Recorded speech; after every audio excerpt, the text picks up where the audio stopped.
Hello everyone, मैं भूपेंद्र।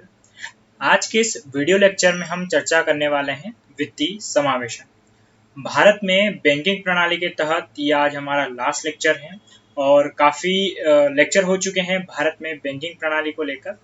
और आपके सिलेबस में वित्तीय समावेशन स्पष्टतया दिया गया है, यानी कि एक लाइन में लिखा हो वित्तीय समावेशन। तो काफ़ी बड़ी चीज़ होती है वित्तीय समावेशन, यानी कि फाइनेंशियल इंक्लूजन। तो इसके वीडियो में हम आज के वीडियो में जानेंगे विस्तार से कि वित्तीय समावेशन क्या होता है। इसके अलावा वित्तीय समावेशन भारत में कितना है, सरकार ने क्या क्या प्रयास किए गए, इसके ना होने से क्या नुकसान है, होने से क्या फायदे हैं, सारी चीजें हम यहाँ देखनी पड़ेगी। और दूसरी चीज, आज के वीडियो में आप अपना ओवरव्यू बनाने की कोशिश करें। वो मैं इसलिए कह रहा हूँ क्योंकि यहाँ पर जो वित्तीय समावेशन है कोई रटने वाली चीज नहीं है, ये एक समझ वाली चीज है। हालांकि पूरी इकोनॉमी में चाहूंगा कि आप समझे तो ज्यादा बेहतर है, और कोशिश भी मेरी उतनी है। आंकड़े आपको एक हद तक रटने पड़ सकते हैं, लेकिन जब आप समझेंगे तो आंकड़े आसानी से याद भी हो जाएंगे। चलिए तो फिर शुरू करते हैं आज के वीडियो लेक्चर में और जानते हैं वित्तीय समावेशन क्या है। लेकिन उससे पहले हम जानेंगे कि समावेशी विकास क्या है, क्योंकि समावेशी विकास का ही एक भाग होता है वित्तीय समावेशन। ये टर्म्स बहुत बार पहले भी आई है और 11वीं पंचवर्षीय योजना में इसका नाम भी आया था, और मैंने कहा भी था कि इसको हम आगे समझेंगे। सो आज वो दिन है जहां पर हम चर्चा करेंगे कि समावेशी विकास क्या होता है। देखिए, इसके अगर हम नाम में जाए तो क्या निकल कर आता है, समान वेश, यानी कि ऐसा विकास जिसमें समान वेश हो। मैं आपको एज एक उदाहरण के तहत समझाऊं कि मान लेते हैं कि ये छतरी एक विकास है। ओके, कि ये छतरी वो चीज है जहां पर पूरे भारत का क्या हुआ है, विकास। लेकिन इस विकास के तहत भारत के हर एक पर्सन आ जाना चाहिए। मतलब कुल मिला के कि अगर भारत में कोई भी योजना हो, कुछ भी हो, चाहे विकास की कोई भी धारणा रही हो, सारे लोगों को पर क्या होना चाहिए, उसका प्रभाव होना चाहिए। उसी छाते के नीचे वो सारे आ जाने चाहिए। अगर कोई व्यक्ति इससे बाहर है, यानी कि इसे हम क्या कहेंगे, ये समावेशी विकास का हिस्सा नहीं। फॉर एग्जाम्पल मैं आपको समझाता हूँ। आज भारत में प्रति व्यक्ति आय 1,20,000 है। ओके, इसमें हम सब शामिल है, आप भी हैं और मैं भी शामिल। आप में से या हम में से कितने लोगों की सैलरी, मैं साल भर की बात कर रहा हूँ, साल भर की भी इतनी नहीं होगी, 1,20,000। यानी कि साल दर साल जीडीपी बढ़ती है, प्रति व्यक्ति आय भी बढ़ती है, लेकिन हम उस विकास की धारा से नहीं जुड़े हुए। हम तो फिर भी ठीक है, लेकिन और भी इसमें बहुत निम्न वर्ग के लोग आते हैं जो इस धारा से काफी पीछे छूटे हुए हैं। तो इसे विकास की धारा भी कहते हैं, समावेशी विकास भी कहते हैं। और ऐसा भी कहा जाए कि समावेशी विकास विकास की एक नदी है, तो उस नदी में हर एक व्यक्ति का पांव पड़ना चाहिए। तो कुल मिला के समावेशी विकास को अगर हमें एज ए डेफिनेशन में मैं आपको समझाऊं तो वो कुछ इस प्रकार से होगा कि समावेशी विकास का बल जनसंख्या के सभी वर्गों के लिए बुनियादी सुविधाएं उपलब्ध कराने पर होता है। अर्थात आवास, भोजन, पेयजल, शिक्षा, स्वास्थ्य के साथ साथ एक गरिमापूर्ण जीवन जीने के लिए आजीविका के साधनों को उत्पन्न करना। इन सब के साथ ही समावेशी विकास में पर्यावरण संरक्षण बहुत महत्वपूर्ण है, क्योंकि पर्यावरण की कीमत पर किए गए विकास को न तो टिकाऊ विकास कहा जा सकता है, न ही समावेशी। कुल मिला के प्रत्येक भारतीय व्यक्ति को एक बेसिक जो आवश्यकता होती है, रोटी कपड़ा मकान तो हमने सुना होगा, ये जो बेसिक आवश्यकता है ये तो कम से कम उसको क्या हो, मिले। इसके बाद में सबसे महत्वपूर्ण चीज है गरिमापूर्ण जीवन, यानी कि ऐसा ना हो कि रोटी कपड़ा मकान तो क्या है, किसी को मिल सकता है, लेकिन समाज के उस तबके में खड़ा हो जहां पर वो अपनी बात रख सके। सबसे महत्वपूर्ण चीज ये है, और लगभग सब में धन का वितरण समान। इसके अलावा पर्यावरण संरक्षण बहुत महत्वपूर्ण है, यानी कि समावेशी विकास में पर्यावरण का भी ध्यान रखा जाना चाहिए। ऐसा नहीं है कि आप कहीं पर गरीबों के लिए एक बस्ती बना रहे हो, लेकिन आप वहां पर एक पूरा का पूरा वन काट कर गरीबों का कल्याण कर रहे हो, तो वो फिर समावेशी विकास का हिस्सा नहीं है। इसकी कीमत फिर आपको भविष्य में चुकानी होगी। तो जो वित्तीय समावेशन आगे हम पढ़ने वाले हैं वह समावेशी विकास का ही क्या है, एक भाग है। आशा करता हूँ समावेशी विकास आप समझ पाए होंगे और बहुत ही महत्वपूर्ण डेफिनेशन है। अब कभी जब आपके सामने समावेशी विकास आए, बस कुल मिला के इतनी बात कि सबके पास समान वेश और मूलभूत आवश्यकताएं हों, गरिमापूर्ण जीवन हो, और पर्यावरण का उसमें क्या हो, खासकर ध्यान हो। और अगर ये विकास पूरा अच्छा है तो उसके नीचे हर एक व्यक्ति को क्या होना चाहिए, लाभ मिलना चाहिए। अब हम आते हैं हमारे मेन टॉपिक पर, वो है वित्तीय समावेशन, जिसे कहते हैं फाइनेंशियल इंक्लूजन। अब ये क्या है इसको समझते हैं और कोशिश करें कि आप इस वीडियो के बाद एक अपना ओवरव्यू जरूर बनाएं कि कहना क्या चाहता था। रटना बिल्कुल नहीं है, और मैं भी पॉसिबल मैं पूरी कोशिश करूंगा ऐसी। देखिए, एक डेफिनेशन इसकी निकाले तो वो कुछ ऐसी कि वित्तीय समावेशन कम आय वाले लोग और समाज के वंचित वर्ग को वहनी कीमत पर भुगतान, बचत, क्रेडिट आदि सहित वित्तीय सेवाएं पहुंचाने का प्रयास, इसे कहते हैं समावेशी वित्त पोषण या समावेशी वित्तीय समावेशन। कुल मिला के अगर मैं एक सरल शब्दों में कहूं तो हर एक व्यक्ति का हर एक व्यक्ति का बैंक में खाता होना वित्तीय समावेशन की शुरुआत है। मैं ये तो नहीं कहता कि हर एक व्यक्ति का बैंक में खाता हो तो वह वित्तीय समावेशन से जुड़ा है, नहीं। लेकिन वित्तीय समावेशन की कुल मिला के बात ये कि हर एक व्यक्ति जो बैंक से जुड़ा हो वह क्या होगा, वित्तीय समावेशन का भाग होगा। और किसी भी देश के विकास में खासकर वित्तीय समावेशन महत्वपूर्ण है, क्योंकि अमीर वर्ग बैंक से जुड़े होते हैं, बैंक की सारी चीजों का वो लाभ लेते हैं। लेकिन समाज का वंचित वर्ग जो है वह बैंक से इतना जुड़ा नहीं होता है।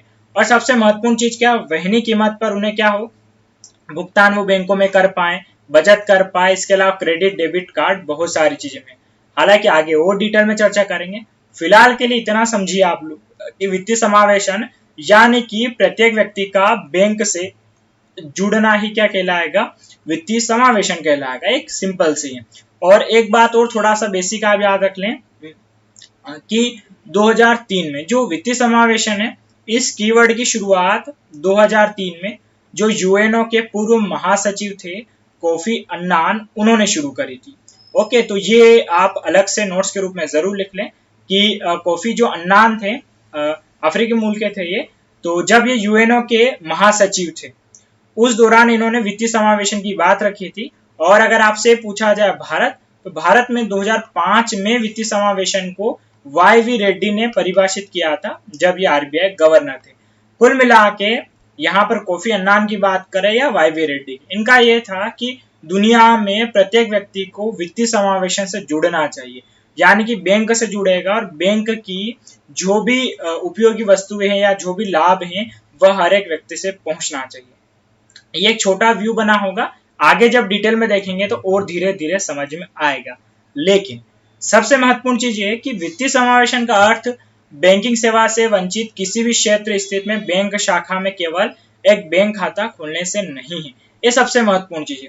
अभी आपको पता होगा कि कियोस्क जो है उसमें लोग 1.5 साल, 2 साल, 1 साल में जब उन्होंने जनधन में खाते खुलवाए थे, वे अब उसे चेक करने जाते हैं, तो वे वित्तीय समावेशन का हिस्सा नहीं है। वे बैंक में खाता खोलकर भूल गए हैं, उस बैंकिंग में जो सुविधाएं हैं, जो लाभ है वो नहीं उठा रहे हैं, फिर हम नहीं कह सकते वो वित्तीय समावेशन से जुड़े हैं। तो इसका मतलब क्या, तो वित्तीय समावेशन या कि भारत के या किसी भी देश के किसी वे में ले सकते हैं। फिलहाल हमें भारतीय अर्थव्यवस्था पढ़ना है तो मैं उसी का नाम लूंगा।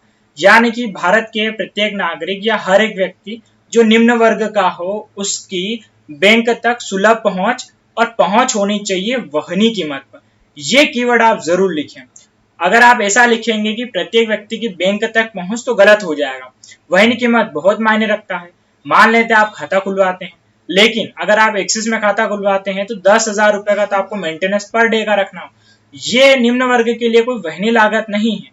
लेकिन वह कियोस्क में जीरो बैलेंस अकाउंट खुलवाता है, जहां पर अगर खाते में जीरो बैलेंस हो तो भी वह बंद नहीं होगा, तो इसे बोलते हैं वहनी कीमत पर।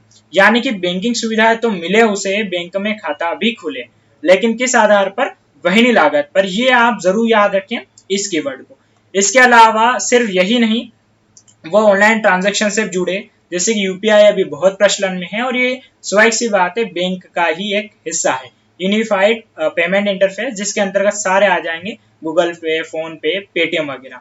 इसके अलावा उस व्यक्ति के पास में अपना डेबिट कार्ड हो, क्रेडिट कार्ड हो। यानी कि मेरे कहने का मतलब ये कि जो वित्तीय समावेशन है उस समावेशन में कुल मिलाकर चीजें ये कि सिर्फ बैंक में खाता ही नहीं, बैंक की जो भी सुविधाएं, उन सारी सुविधा से क्या होना चाहिए, वो चित परिचित और उसका लाभ उसे मिलना चाहिए। और इसके लिए प्रयास भी बैंक और सरकारें करेंगी, ये हम जानेंगे आगे। तो ये एक बिल्कुल बेसिक बात रही वित्तीय समावेशन को। लेकिन थोड़ा और अगर हम इसकी गहराई में जाएंगे तो वित्तीय समावेशन 4 पिलर पर टिका हुआ है। वे 4 पिलर कौन कौन से हैं? बैंकिंग, लोन, इन्वेस्टमेंट और इंश्योरेंस। बैंकिंग आपको पता होगा, लोन को हिंदी में ऋण कहेंगे, और इन्वेस्टमेंट को निवेश कहेंगे, और इंश्योरेंस को हम कहेंगे बीमा। ये जो 4 चीजें हैं, ये अगर होगी किसी भी देश में या किसी व्यक्ति के खाता खुलने के बाद, तो वह वित्तीय समावेशन का काफी अच्छा योगदान करेगा। अब इनको इन शॉर्ट समझ लेते हैं कि इनमें है क्या क्या चीजें। जैसे कि अगर बैंकिंग से मतलब ये किस व्यक्ति का खाता खुला है तो वो अपनी सेविंग्स वहां पर जमा करे। इसके अलावा उसे ऑनलाइन भुगतान के बारे में पता होना चाहिए, जैसे कि आजकल हमें से तो अधिकांश लोग जानते होंगे या फोन पे, गूगल पे जरूर यूज करते होंगे, लेकिन फिर भी मोस्टली तो बहुत कम ही करते हैं। खासकर आप में से बहुत सारे लोगों का खाता जरूर होगा, लेकिन कितने लोग उससे फोन पे, गूगल पे या ऑनलाइन ट्रांजेक्शन करते हैं? बहुत कम, या जब पैसे कमाने की बात आती तब कर लेते हैं, लेकिन उपयोगी रूप पे हम बहुत कम करते हैं। इसके अलावा एटीएम आपका हो, डेबिट कार्ड हो, क्रेडिट कार्ड हो, यानी कि बैंक जो सुविधाएं दे रहा है बैंकिंग सिस्टम के अंतर्गत, वो भी आपको मिले, तो आप फिर उसमें क्या होंगे? वित्तीय समावेशन के अच्छे खासे भागीदारी होंगे। या बैंक ये सुविधाएं हर एक व्यक्ति को उपलब्ध करवाए, ओके, कि उसे जो बचत है उसे रखने के लिए प्रेरित करे। इसके अलावा ऑनलाइन भुगतान के लिए प्रेरित करे, ATM, debit card, credit card available करवाए, ये सारी चीजें उसे उपलब्ध करवाए। तो ये किसके अंतर्गत आ जाएगा? बैंकिंग के अंतर्गत आ जाएगा। पहला महत्वपूर्ण पॉइंट ये कि वित्तीय समावेशन का एक हिस्सा क्या है? बैंकिंग, और बैंकिंग की जो बेसिक सुविधाएं हैं वे सारी इसके अंतर्गत आ जाएगी। आगे हम बात करें लोन। देखिए, लोन तो मिले, लेकिन सबसे महत्वपूर्ण क्या है? उचित एवं सस्ती ब्याज दरों पर।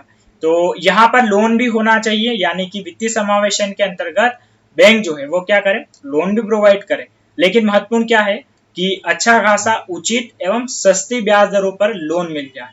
मैंने पहले भी कहा था, वहनीय लागत जो कीवर्ड है वह महत्वपूर्ण है, तो इस बात का खास ध्यान रखें कि लोन भी कैसा मिले? वहनीय लागत पर मिले। आगे मैं इसकी और डिटेल चर्चा करूंगा अभी। इसके अलावा इन्वेस्टमेंट, यानी कि अगर आप बैंक से जुड़े हैं तो इक्विटी निवेश, म्यूचुअल फंड और सरकारी प्रतिभूतियों में निवेश के प्रति भी आपको जानकारी होनी चाहिए।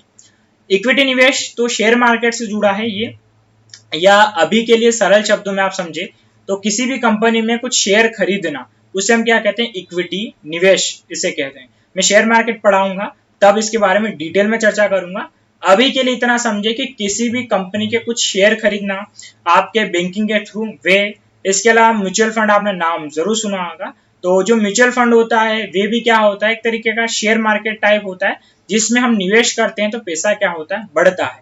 इसके अलावा सरकारी प्रतिभूतियों में निवेश, तो मैंने आपको बताया भी था सरकारी प्रतिभूतियां क्या होती हैं, यानी कि वही सरकार अगर कोई बॉन्ड जारी करे और आपके पास अच्छी खासी राशि है तो आप बॉन्ड खरीद कर सरकार को पैसा दे दें 1 लाख रुपए, और 2 साल बाद सरकार आपको 1.5 लाख रुपए दे देगी। तो यहाँ पर क्या है कि बचत के साथ में निवेश महत्वपूर्ण है। ऐसा क्यों?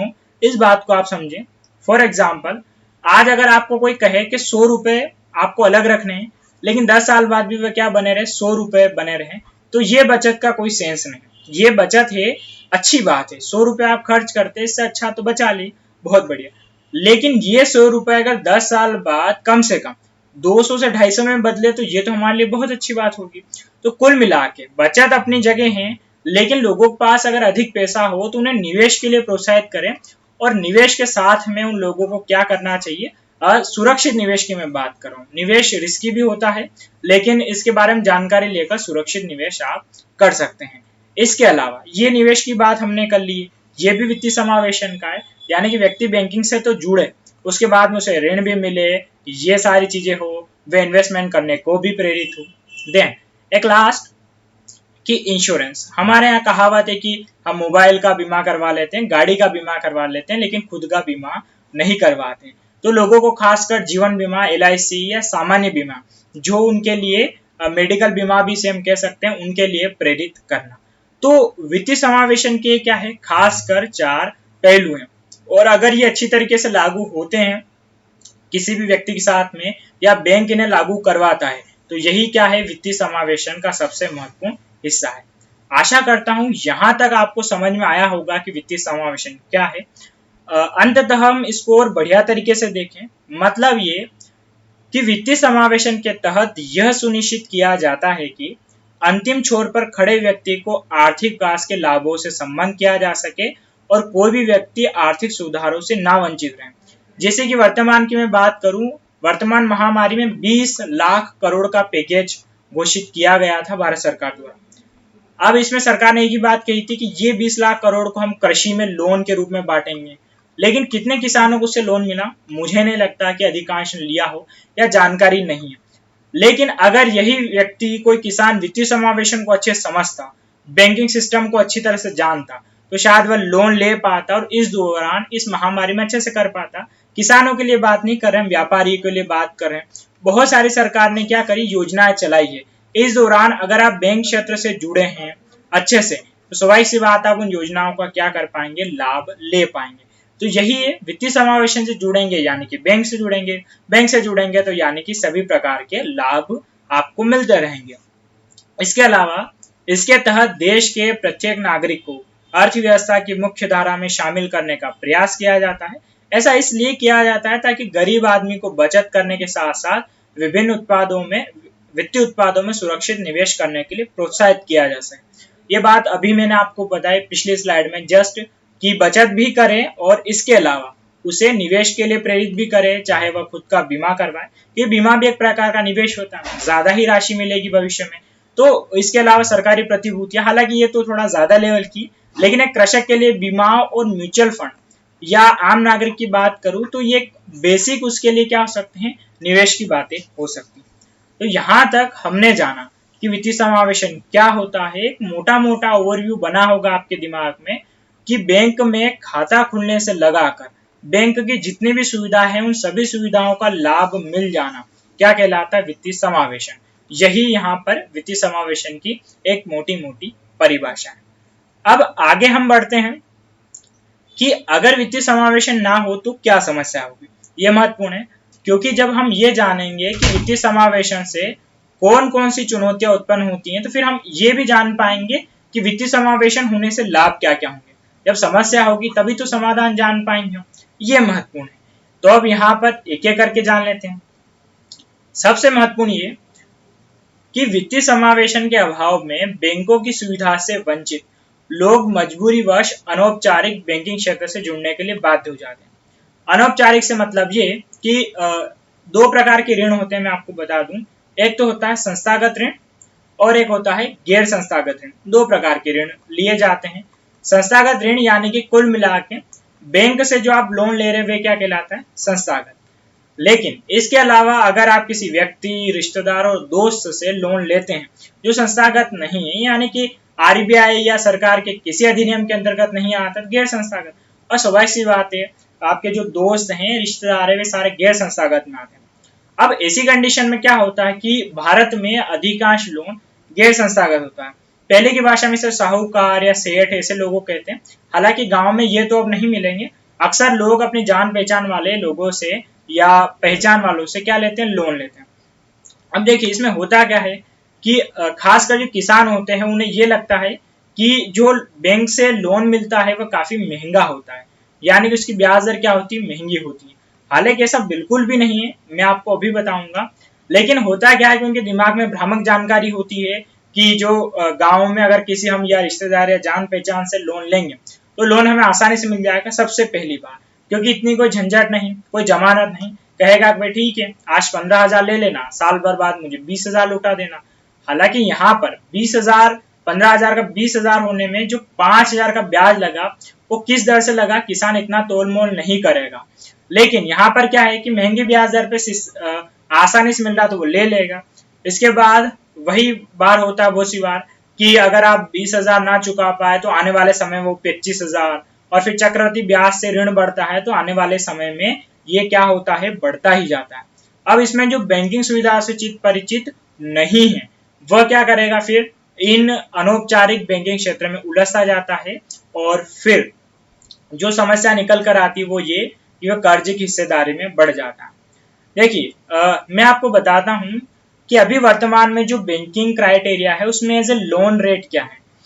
ये तब की लोन रेट है जब रेपो दर लगभग 5.75 के आसपास था। ओके, जब रेपो रेट 5.75 के आसपास था, तब ये जो बैंकें थी ये लोन लेने वालों पर इतनी ब्याज दर लगा रही थी।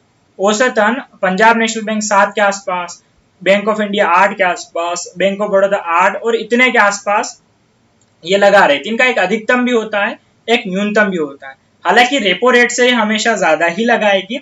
उसका कारण है कि ये बीच में दलाल है, क्योंकि ये आरबीआई से लोन लेकर फिर आपको दे रही है, बीच में इनको लाभ कमाना है, तो इस रेट पर ये देती है। इसके अलावा और भी आप देखेंगे, स्वरोजगार के लिए अगर होम लोन ले रहे तो उसमें भी लगभग ये ब्याज दर आपको यहाँ पर दिखेगी। ये मैं तब की बात कर रहा हूँ, अब रेपो रेट घटा है लगभग 4 के आसपास, तो ये भी नीचे आ गई होगी।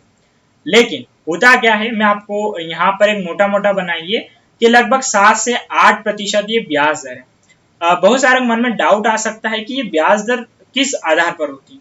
देखिए, अक्सर मैं आपको बताता हूँ कि ग्रामीण क्षेत्र में एक चलता है कि 3 रुपए सैकड़ा ब्याज उसमें लगता है, यानी कि एक महीने में जो 100 रुपए होगा उस पर क्या लगेंगे, 3 रुपए आपका क्या लगेगा, ब्याज लगेगा। लेकिन ये जो आप 8% या 10% जो पढ़ रहे हैं, 6%, इसका मतलब 6 रुपये नहीं होता है। इसका मतलब होता है 0.6 पैसा या 0.8 पैसा, या 10% है तो इसका मतलब ये कि 1 रुपया। आप ये चीज देखेंगे कि इस हिसाब से जो बैंक का लोन मिलता है वो काफी सस्ता है, यानी कि ग्रामीण क्षेत्र में 3 या तो अब तो शायद 4 या 5 के आसपास भी चला गया होगा। मतलब कुल मिला के जहां पर अगर एक बैंक 9% यानी कि 90 पैसे प्रति सैकड़ा यानी कि 100 रुपए पर लगाती है, वहीं एक ग्रामीण क्षेत्र में जो साहूकारों से लोन मिलता है वह कितना लगाता है, 3 रुपया। यानी कि अगर मैं इसे ऐसा देखूं तो जहां पर बैंक 9 रुपया लगाएगी वहां पर ग्रामीण क्षेत्र में 30 रुपए देने पड़ेंगे, या बैंक 90 लगाएगी तो वहां पर 300 रुपया। तो ये बात साफ दिखती है यहाँ पर कि ये जो गैप है ये काफी ज्यादा है। जो अगर आप गैर संस्थागत ऋण लेंगे तो उसमें ब्याज की दर काफी उच्च होगी और इसमें काफी ज्यादा नुकसान भी है। तो यहाँ पर अनौपचारिक बैंकिंग क्षेत्र से जब जुड़ेगा, वित्तीय समावेशन नहीं होगा, तो यहाँ पर जो एक ओवरव्यू निकल कर आएगा वो ये कि जो कृषक है निम्न वर्ग का, वह कर्जे के जाल में फंसा जाएगा। देन इसके बाद में दूसरी हम बात करें तो अनौपचारिक बैंकिंग ढांचा कानून परिधि के बाहर होता है, यानी कि गैर संस्थागत जिनसे ऋण ले रहे हैं उनका कोई कानून के अंतर्गत नहीं आते। अतः उधार देने वालों और उधार लेने के बीच किसी भी प्रकार के विवाद का कानूनी तरीके से निपटान नहीं किया जा सकता।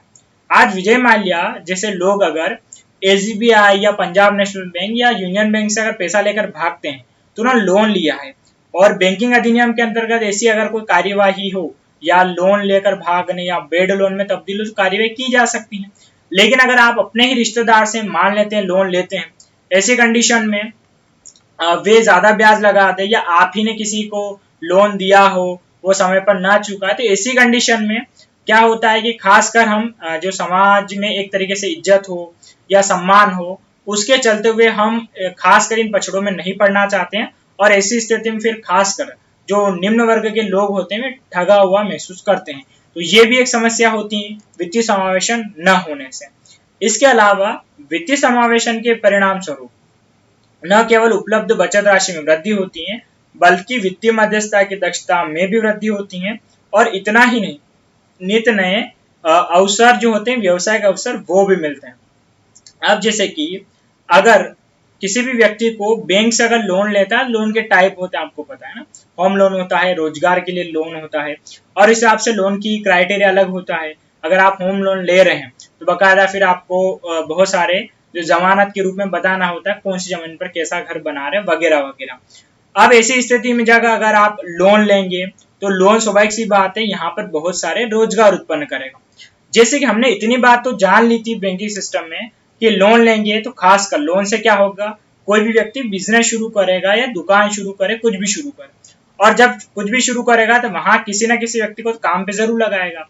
तो ऐसी कंडीशन में क्या होगा कि लोन क्या करते हैं, रोजगार को जनरेट करते हैं। सबसे महत्वपूर्ण बात ये है, और बैंक जितना ज्यादा लोन देगी मार्केट में उतना पैसा आएगा और उतना रोजगार बढ़ेगा। इसके बारे में डिटेल हम चर्चा पहले वीडियो में कर चुके हैं, तो आप पुराने वीडियो जिसमें मैंने मौद्रिक नीति इनके बारे में डिटेल चर्चा करी है वो आप जरूर देखें, रेपो रिवर्स रेपो, वे आप देखेंगे तभी ही अंततः वीडियो आप अच्छे समझ पाएंगे। इसके अलावा वित्तीय मध्यस्थता की दक्षता में वृद्धि, यानी कि वही वाली बात कि एक आरबीआई हो गया, आरबीआई उसके बाद में बैंक और उसके बाद में एक सामान्य आदमी, इन दोनों के बीच में होता कौन, यहाँ पर बैंक होता है। और यही बैंक जितना ज्यादा लोन बांटेगी उससे फायदा। और ये कब होगा, जब लोग वित्तीय समावेशन से ज्यादा जुड़ेंगे। मैं आपको बता दूं कि ये पॉइंट इसलिए जरूरी है क्योंकि जब मेंस में प्रश्न बनेगा आपके कि वित्तीय समावेशन जो है, वित्तीय समावेशन को लेकर भारत में क्या क्या समस्याएं हैं, तब ये यहाँ पर महत्वपूर्ण पॉइंट आपको बताने रहेंगे। ओके, तो ये चीज का आप खासकर ध्यान रखें क्योंकि वित्तीय समावेशन से 3 प्रकार के प्रश्न आ सकते हैं। एक तो वित्तीय समावेशन क्या है, दूसरा इससे उत्पन्न समस्या क्या है, यानी कि ये नहीं है तो क्या समस्या है, वित्तीय समावेशन से होने का क्या लाभ है, और एक और क्वेश्चन बन सकता है कि सरकार क्या प्रयास कर रही है। ये 4 प्रकार के प्रश्न मोस्टली इस वाले चैप्टर से आपके बन सकते हैं। तो आशा करता हूं यहां तक चीजें आपको क्लियर हुई होगी। अब यहां पर एक आंकड़े के मुताबिक हम चले तो विश्व बैंक के अनुसार लगभग 2 अरब लोग औपचारिक वित्तीय सेवा का उपयोग नहीं करते हैं और इसमें सर्वाधिक गरीब परिवारों में 50% वयस्क से अधिक बैंक रहित हैं। दुनिया में लगभग अभी 8 अरब लोग हैं और 8 अरब में से 2 अरब लोगों के पास में कोई खाता नहीं है, यानी कि वो बैंक से बिल्कुल भी नहीं जुड़े हुए हैं। ये कंडीशन तो वैश्विक है। और भारत की अगर हम स्थिति की बात करें तो इसके तहत आप इस चीज को समझ सकते हैं कि भारत में वर्तमान कंडीशन तक की मैं बात करूं तो 19 करोड़ लोगों के पास में खाते नहीं है। टोटल 130-35 करोड़ में जनसंख्या मानूं तो 19 करोड़ मायने रखता है। हालांकि 22 करोड़ चीन का है, लेकिन यहाँ पर हमें चीन से मतलब नहीं, ये एज ए कंपेरिजन था, चीन की जनसंख्या भी ज्यादा है हमसे। तो भारत में अभी की स्थिति में 19 करोड़ के आसपास यहाँ पर क्या है, बैंक खाते नहीं है। हालांकि ये कंडीशन तो तब है जब जनधन योजना लागू हुई और 80% यहाँ पर खाते खुल गए लोगों के, लेकिन इससे पहले 2014 से पहले ये सिर्फ 35% था। हालांकि जनधन में खाते खुले तो आपको पता है कि वो खाते कैसे खुले हैं, लोगों ने खुलवा के छोड़ दिए हैं और बहुत सारे ने इस राय में खुलवाए थे शायद 15 लाख रुपए आ जाए। खैर वे बात अलग थी, लेकिन यहाँ पर ये कि जनधन में खाते खुले हैं, अच्छी बात है, लेकिन क्या है वे वित्तीय समावेशन का पूर्ण फायदा दे पा रहे? पूर्ण तो नहीं, लेकिन फायदा तो मिला है। खैर इसको भी हम नकार नहीं सकते, लेकिन ये डायग्राम या ये ग्राफ आपको ये दर्शाता है कि अभी भी भारत की बहुत सारी आबादी वित्तीय समावेशन से अलग है। अब हम नेक्स्ट पे चर्चा करेंगे और ये देखेंगे कि वित्तीय समावेशन के अब लाभ क्या क्या है। सबसे महत्वपूर्ण चीज, अब देखिए वित्तीय समावेशन से जो बैंक खाते खुले हैं उसमें जो सबसे महत्वपूर्ण और बड़ा लाभ दिखता है वो दिखता है डीबीटी ना, डायरेक्ट बेनिफिट ट्रांसफर। यानी कि जैसे कि मैं आपको उदाहरण के तहत समझाता हूँ, भारत सरकार की बहुत सारी योजनाएं होती हैं, लाइक दैट बेटी बचाओ या बेटी पढ़ाओ योजना या मनरेगा हो जाए, ऐसी बहुत सारी योजनाएं हैं जिसमें सरकार बहुत सारी राशि जो इसके लाभार्थी हैं उनको पूर्णतः पहुंचाती। लेकिन अगर वित्तीय समावेशन, हालांकि यह तो अब वर्तमान में बहुत अच्छे से हो गया, अगर वित्तीय समावेशन ना हो तो ऐसी कंडीशन में क्या होता है कि ये जो राशि होती है, राशि को लेने के लिए बीच में बहुत सारे व्यक्ति भ्रष्टाचार करते हैं। ये स्वाभाविक सी बात है, जैसे कि बेटी बचाओ बेटी पढ़ाओ योजना की कोई राशि आई, मान लेते, हालांकि डायग्राम पर मत जाइएगा, खैर एक व्यक्ति होते हैं बीच में जो बहुत से बार मान लेते 10,000 राशि आनी थी और ये कहते थे कि आपकी राशि लाने के लिए या वहां से इतना पैसा आया, इतना मिला तो कम से कम 2,000 तो हमारी हथेली में आने चाहिए। ऐसी स्थिति में जो व्यक्ति है उसको मिलते सिर्फ 8,000। वो कहता है कि ठीक है, क्योंकि खासकर हमारी मानसिकता क्या है, चलो 8,000 ही तो मिले, कम से कम यही सही, वो भी नहीं मिल लेते, ये तो इनका कमाल है, कितने भी दिलवा दिए। ऐसी कंडीशन में क्या होता है कि बीच का पैसा बेवजह जा रहा है और सरकार जो लाभार्थी को पहुंचाना चाहती है वो नहीं पहुंच सकता। ऐसा मनरेगा और बहुत सारी योजनाओं में होता है जो बैंक खातों से नहीं जुड़े। लेकिन वित्तीय समावेशन से क्या फायदा है, ये राशि सीधा वहां पर आप खाता नंबर अटैच करवाइए और सीधा जो व्यक्ति है उसके खाते में आ जाएगी। ऐसी कंडीशन में बीच के 2,000 बच जाते हैं। जैसे कि आपको पता होगा, खासकर ग्रामीण क्षेत्रों में योजना चलती है प्रधानमंत्री आवास योजना, उसमें बहुत सारे सरपंच मंत्री होते हैं बीच में खाने वाले। इसके अलावा मनरेगा योजना भी हो गई है, बहुत सारी योजनाएं हैं। तो हालांकि वित्तीय समावेशन होने के बाद पूर्ण लाभ भी नहीं हुआ, लेकिन एक अच्छा लाभ देखा जा सकता है, खासकर स्टूडेंट की छात्रवृत्ति होगी, बहुत सारी चीजें हम इसमें देख सकते हैं। इसके अलावा यहाँ पर मैं थोड़ा आपके आंसर राइटिंग हिसाब से डिटेल में चीजें बता देता हूँ। विदाउट डायग्राम, जहां एक और इससे समाज में कमजोर तबके के लोगों को उनकी जरूरतें तथा भविष्य की आवश्यकताओं के लिए धन बचत करने की विभिन्न वित्तीय उत्पाद जैसे कि बैंकिंग सेवाएं, बीमा, पेंशन उत्पाद आदि में भाग लेकर देश के आर्थिक क्रियाकलापों से लाभ प्राप्त करने के लिए प्रोत्साहन प्राप्त होता है। खैर इतनी बड़ी लाइन है, लेकिन कहने का इतना मतलब कि अगर आप बैंकिंग सेवा से जुड़ेंगे तो उसमें क्या करेंगे, आप अपना पैसा रखेंगे, और अगर आप अपना पैसा रखेंगे, इसके अलावा अगर आप पेंशन के लिए भी क्या करेंगे, शुरुआत में तो जमा ही करेंगे, अगर आप बीमा कराएंगे, इस कंडीशन में कुल मिला के आप एक राशि बैंक को देंगे। और स्वाभाविक सी बात है, ऐसी कंडीशन में बैंक उन पैसों का क्या करेगा, दूसरों को लोन देगा, और दूसरों को लोन देगा तो वही प्रोसेस शुरू, लोन देगा, फिर क्या होगा, बिजनेस लगेगा, फिर रोजगार शुरू होंगे। तो इससे फायदा क्या होगा, देश की इकोनॉमी ग्रो करेगी। उसके बाद यहाँ पर अगर फॉर एग्जाम्पल के लिए मैं आपको उदाहरण के तहत समझाऊं कि मान लेते हैं आपकी 20,000 सैलरी है, ओके, 20,000 सैलरी में से अगर आप 2,000 फॉर एग्जाम्पल ऐसा मान लेते हैं 2,000 आप सेविंग अकाउंट में डलवाते हैं, ठीक है, ये हमने खाता पढ़ा है, आवर्ती जमा खाता जिसमें आप फिक्स कर देते हैं तो इतना आपको अपने अकाउंट डालना रहता है। मान लेते हैं 20,000 में से आप 2,000 सेविंग कर लेते हैं, इसके अलावा 1,000 रुपए जो है आप बीमा की किस्त आ जाती हर महीने, और 500 रुपए आपके पेंशन या ईपीएफ खाते में जाते हैं, तो कुल मिला के आपके 20,000 में से 3500 गए, तो इतना हम मान लेते हैं कि लगभग 16,500 रुपए आपके पास आ जाते हैं। अब होता क्या है कि अगर वही वाली बात है कि मनुष्य की जो आवश्यकता है वह धन के हिसाब से बढ़ती जाती है, ऐसी कंडीशन में अगर आप इसमें गुजारा कर लेते हैं और ये राशि बचत कर लेते हैं तो इतनी राशि हर महीने जाएगी और ये लोन के रूप में आगे बैंक को प्रोवाइड हो जाएगी। हालांकि इसमें यह है कि भविष्य जो है वो आपका सुरक्षित हो जाएगा, और जब आप रिटायरमेंट की ओर लौटेंगे या एक तरह से अपने जीवन में ढलान के स्तर पर होंगे, तब यही सारी राशि सुरक्षित रूप में आपको मिल जाएगी। तो ये भी क्या है, इसका एक फायदा है जो भविष्य है उसको सुरक्षित करने के लिए। इसके बाद इसके फलस्वरूप होने वाले धन प्रवाह से देश की अर्थव्यवस्था को गति मिलती है और साथ ही साथ आर्थिक क्रियाकलापों को भी संवर्धन प्राप्त होता है। वही वाली बात है कुल मिलाकर कि लोगों के घर में पैसा नहीं रहेगा और क्या होगा कि वो मार्केट में आएगा। जैसे कि यहाँ पर क्या होता है कि बहुत सारे लोग क्या करते हैं, वित्तीय दृष्टि से मुख्य धारा में शामिल नहीं है, वे अपनी बचत को क्या करते हैं, या तो भूमि, भवन और गहने, या बहुत सारी ऐसी वस्तुएं जिसमें अगर घर में एक कूलर है तो 2 कूलर लेके आ गए, गाड़ी जो छोटी है तो बड़ी लेकर आ गए। खासकर हमारे यहाँ पर हम विलासिता की वस्तुओं पर ज्यादा उपभोग करते हैं। अगर यही पैसा निवेश किया जाए तो पैसा से क्या और पैसा बनेगा और इससे देश की इकोनॉमी क्या करेगी, ग्रो करेगी। तो ये एक सबसे महत्वपूर्ण है कि जो लोग अगर इन चीजों को समझेंगे तो भूमि हो गया, भवन हो गया, या खासकर हमारी भारतीय महिलाओं की एक आदत होती है कि जो गहने हैं दुनिया भर के बनवाकर रखेंगे घर में, पहनेंगे जिस दिन आवश्यकता होगी।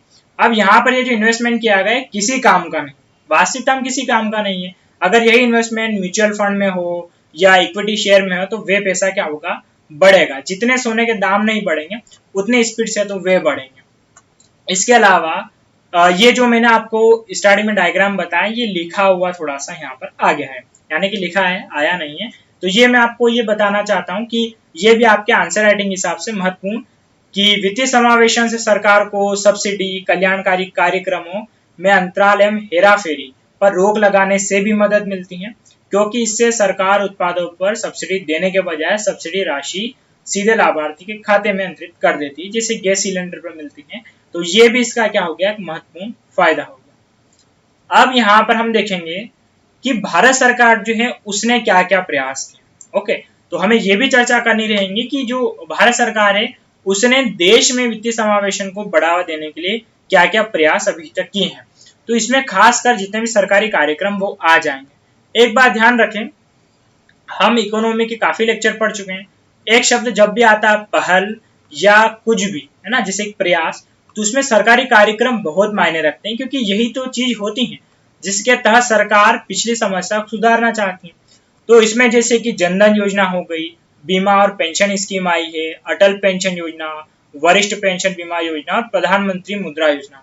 ये सरकार की लगभग 2014 और 15 में चलाई गई कुछ महत्वपूर्ण योजनाएं थी, जिसके माध्यम से वित्तीय समावेशन में एक लहर उठी थी, और खासकर इस जनधन योजना के कारण। बाद में ये बीमा और पेंशन स्कीम, अटल पेंशन ये भी आई है, इनकी आगे हम डिटेल में चर्चा करेंगे। चलिए एक एक करके इनके बारे में हम जान लेते हैं, क्योंकि आपको जब लिखना होगा तो इनके बारे में भी कुछ महत्वपूर्ण जानकारी आपके पास होना चाहिए।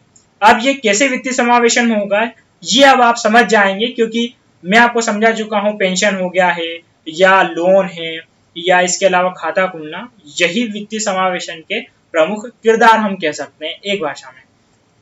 अब सबसे पहली बात करते हैं प्रधानमंत्री जन धन योजना की। ये जो योजना है ये शुरुआत की गई थी इसकी 28 अगस्त 2014। इस योजना की शुरुआत जब हुई थी उसके बाद में 2014 से लगाकर 2017 तक इस योजना में रिकॉर्ड तोड़ 29.48 करोड़ बैंक खाते खोले गए थे। ये अपने आप में रिकॉर्ड था, क्योंकि जनधन योजना के तहत केवाईसी बहुत आ गई थी। आपको पता होगा नो यूर कस्टमर, ये एक चीज होती है। पहले होता है था कि बैंक में खाते खुलवाने जाओ, दुनिया भर के फोटो वगैरह, ये दुनिया भर की चीजें होती। कियोस्क में खाता खुलवाने जाओ, एक आधार कार्ड ले जाओ, एक फोटो ले जाओ, खाता ओपन। जब ये प्रयास सरकार द्वारा किया गया तो फिर तेजी से भारत में वित्तीय समावेशन हुआ। और अगर ये कभी आपसे प्रश्न पूछा जाए कि भारत में वित्तीय समावेशन के लिए सबसे महत्वपूर्ण कार्य क्या, तो वो रहेगा जन धन योजना। क्योंकि लोगों को वित्तीय समावेशन से जोड़ने के लिए सबसे स्टार्टिंग महत्वपूर्ण चीज क्या, खाते। खाते तो खुलवाएं, बाद में जो होगा सो देखा जाएगा। तो सबसे पहले खाते खुलवाए और इसका लाभ भी मिला है। वर्तमान स्थिति में बहुत सारी राशि जो सरकार सेंड करती वो इसके तहत आती है। अब जनधन योजना में उस दौरान क्या क्या लाभ थे और अभी भी हैं। इस दौरान रुपए डेबिट कार्ड जारी किया गया। डेबिट कार्ड यानी कि एटीएम ही होता है। और इस एटीएम में एक चीज और दी गई थी, वो था 1 लाख रुपए का बीमा कवर। बीमा कवर ये कि मान लेते जिस बैंक में आपने जनधन खाता खुलवाया, ये सभी में खुल रहा था, जिसमें आपने खुलवाया और आपका 5 लाख रुपए तक उसमें जमा है, कभी बैंक दिवालिया हो जाए तो कम से कम इसमें से 1 लाख रुपए तक तो आपको मिल जाएंगे। तो ये 1 लाख रुपए का क्या है, आपका धनराशि का बीमा कवर। इसके अलावा 5,000 रुपए की ओवरड्राफ्ट की सुविधा। अगर आप 6 महीने तक अपने खाते को अच्छे तरीके से संचालित करते हैं, संचालन महत्वपूर्ण है, ऐसे ही 5,000 का ओवरड्राफ्ट नहीं दे देंगे। और ओवरड्राफ्ट मैंने बताया था कि जब आपके खाते में राशि ना हो या राशि हो उससे भी ज्यादा आपको क्या कर सकती हैं, लोन बैंक दे सकती है छोटा सा, उसे कहते हैं ओवरड्राफ्ट। यानी कि अगर आपको पता है कि आपके खाते में सिर्फ 3,000 रुपए है, आपने 6 महीने से अच्छे से खाता चलाया, तो बैंक आपको 5,000 रुपए एक्स्ट्रा में निकाल कर दे सकता है कुछ समय के लिए। इसे कहते हैं ओवरड्राफ्ट, जो आपको बाद में फिर जमा करवाने होते हैं। इसके अलावा इसमें एक और महत्वपूर्ण चीज थी, 30,000 रुपए का जीवन बीमा, ये भी दिया गया था। यानी कि जीरो बैलेंस का खाता था और इसमें इतनी सारी सुविधाएं जो दी गई थी, ये एक वित्तीय समावेशन की सबसे महत्वपूर्ण शुरुआत भारत में कही जा सकती है। तो ये था जनधन योजना के बारे में कुछ महत्वपूर्ण तथ्य। जब आप लिखे तो उन्हें थोड़ा सा विस्तार में लिख दें।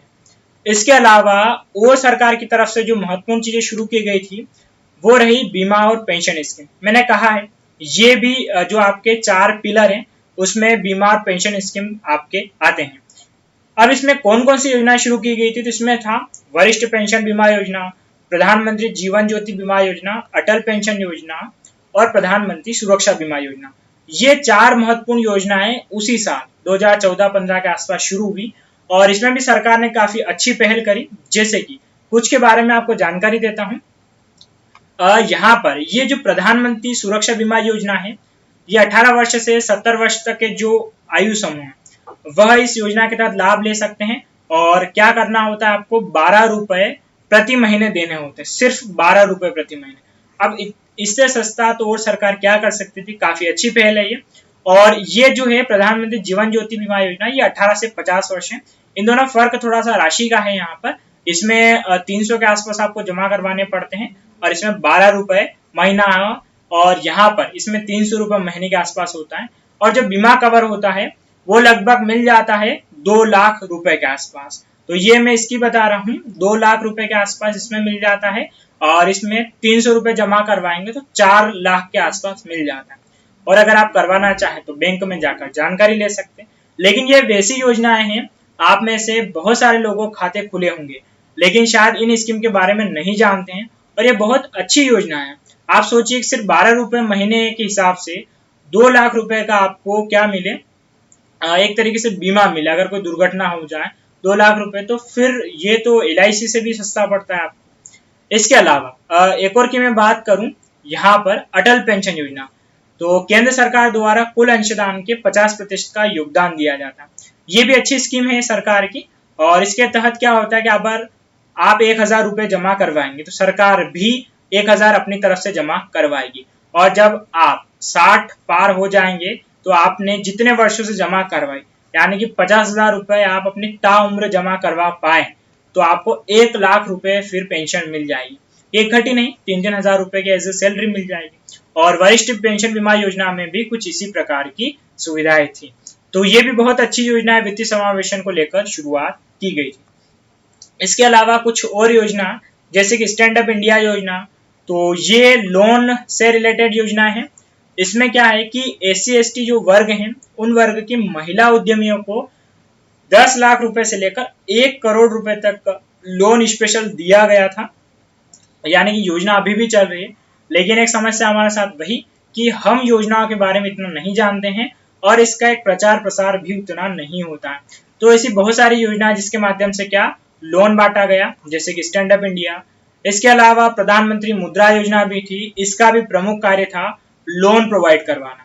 और इसमें अगर आप इनकी डिटेल बात करेंगे तो बहुत सारी सुविधाएं इसमें एक स्टार्टअप के लिए शुरू की गई थी, लेकिन ये योजना उतनी सफल हो नहीं पाई। सबसे बड़ी समस्या वो ये कि जागरूकता का अभाव। आप में से बहुत सारे लोग तो इन योजनाओं के बारे में शायद अब जान रहे होंगे, और अब देश के नए मुद्दों के बीच तो ये योजनाएं दब ही गई है। और वित्तीय समावेशन पे इतना कोई कार्य होता अब नहीं दिख रहा है जो पिछले कुछ विगत वर्षों में हुआ था। तो ये क्या थी, कुछ और योजनाएं रही इनके बारे में।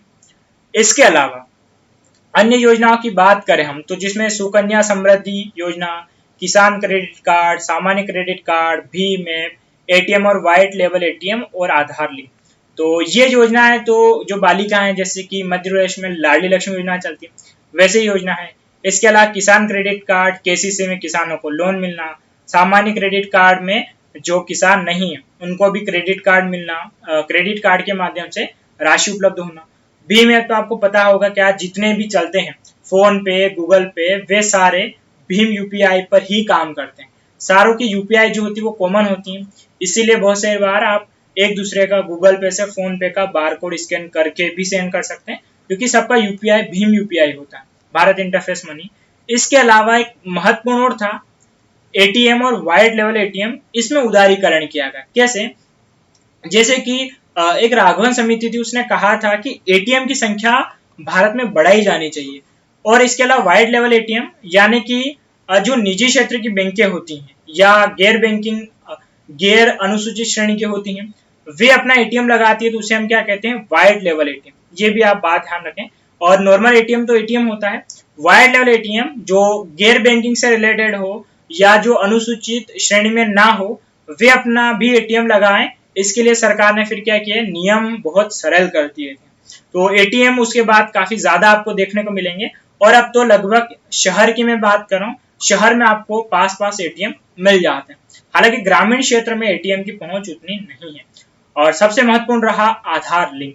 बैंक खातों के साथ आधार का लिंक सबसे महत्वपूर्ण योजना रही। इसके माध्यम से बहुत सारी चीजें जैसे कि मनरेगा की योजना हो, इसके अलावा पैन कार्ड इसी के साथ इंक्लूड हुआ, और इसके अलावा बहुत सारी योजनाएं, ताकि जो हेर फेर की समस्या है वो क्या हो जाए, समाप्त हो जाए। तो साथियों, ये रहा हमारा पूरा वीडियो वित्तीय समावेशन को लेकर। और आज के इसी वीडियो के साथ में भारत में बैंकिंग प्रणाली को हम करते हैं समाप्त। काफी ज्यादा लेक्चर रहे, शायद 6-7 के आसपास, मैंने तो काउंट नहीं किए, आप जरूर काउंट करिएगा। लेकिन अगर आप देखें तो इन सभी लेक्चर को अच्छी तरकीब के साथ देखें। तरकीब से कहने का मतलब नोट्स प्रिपेयर करने के साथ इन्हें देखें, तभी आपको समझ में आएगा। और इनको बकायदा आप सीरीज वाइज देखें ताकि आपकी जो चीजें हैं वो क्लियर हो। डायरेक्ट अगर आप लास्ट वीडियो पे आएंगे तो समस्या होगी। तो आज का वीडियो हमारा यहीं समाप्त होता है। टेलीग्राम ग्रुप को ज्वाइन कर सकते हैं। And other than keep watching and quality means peace it. धन्यवाद।